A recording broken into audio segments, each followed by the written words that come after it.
Merdeka, merdeka, merdeka. Assalamualaikum dan selamat pagi Malaysia. Berkibarnya jalur gemilang sebagai lambang solidariti kita sebagai rakyat Malaysia dalam mempertahankan kemerdekaan negara.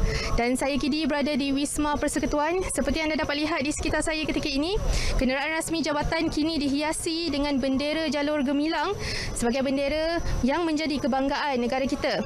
Dan baru-baru ini, Ketua Perkhidmatan Awam Datuk Muhammad Khairul Adib Abdul Rahman menyeru agar semua penjawat awam untuk terus mengibarkan jalur gemilang di premis kerajaan, kenderaan rasmi jabatan dan juga kediaman rasmi masing-masing. Dan bagi mengetahui dengan lebih, ketika ini bersama-sama saya adalah Pengarah Jabatan Penerangan Negeri Sembilan, Tuan Shanun Muhammad. Apa khabar Tuan? Alhamdulillah, sihat. Baik, Tuan.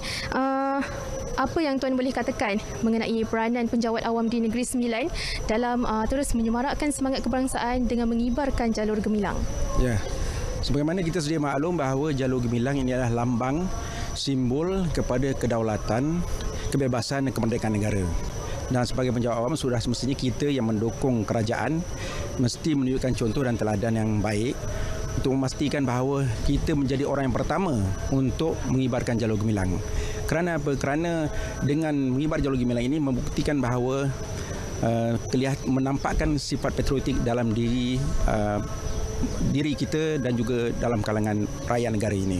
Kerana walaupun hakikatnya bukanlah bermakna hanya sekadar mengibar bendera itu bersifat patriotik, masih banyak lagi tindakan lain yang kita boleh kategorikan sebagai patriotik. Namun mengibar bendera merupakan satu tanda ataupun simbol yang sudah pasti akan menjadikan kita merasa bangga dengan jalur gemilang bendera yang telah pun menjadi kedaulatan dan kemegahan negara kita ini. Tuan, bagi pihak Jabatan Penerangan Negeri Sembilan, bagaimana peranan itu dimainkan?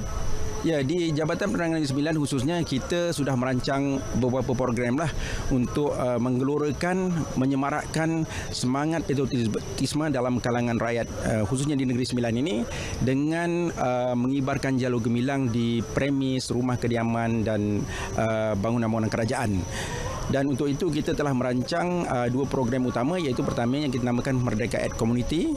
Ini program yang kita rancang sebanyak 24 program yang melibatkan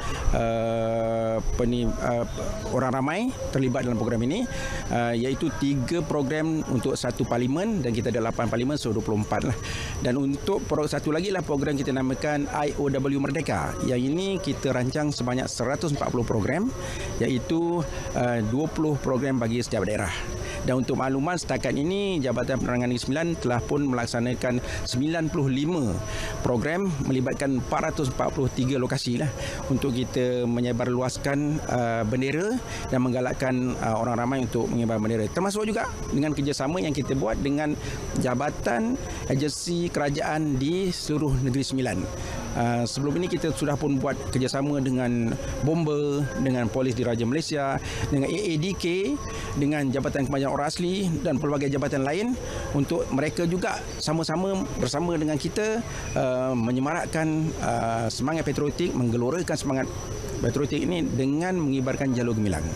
Puan, secara ringkaslah kalau boleh intipati program-program tersebut dan juga mesej yang cuba disampaikan oleh pihak Jabatan Penerangan. Ya, intipati program yang tidak lain tak bukan macam saya sebut tadi ialah untuk menimbulkan perasaan bangga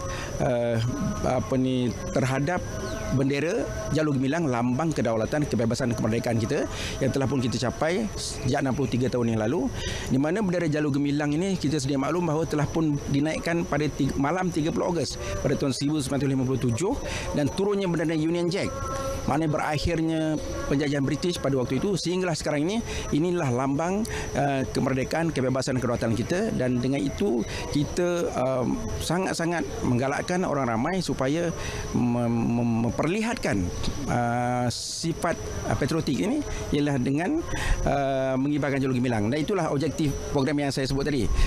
Dan saya fikir dengan adanya pengibaran Jalur Gemilang yang kita lihat sekarang ini merata di mana-mana akan menimbulkan satu perasaan bahawa kebanggaan bahawa kita merupakan sebuah negara yang merdeka, berdaulat dan juga setaraf dengan negara lain di dunia. Terima kasih banyak Tuan Shannon. Baik, sekian saja dahulu perkongsian cerita pagi dari Negeri Sembilan. Kembali ke studio. Selamat pagi Malaysia.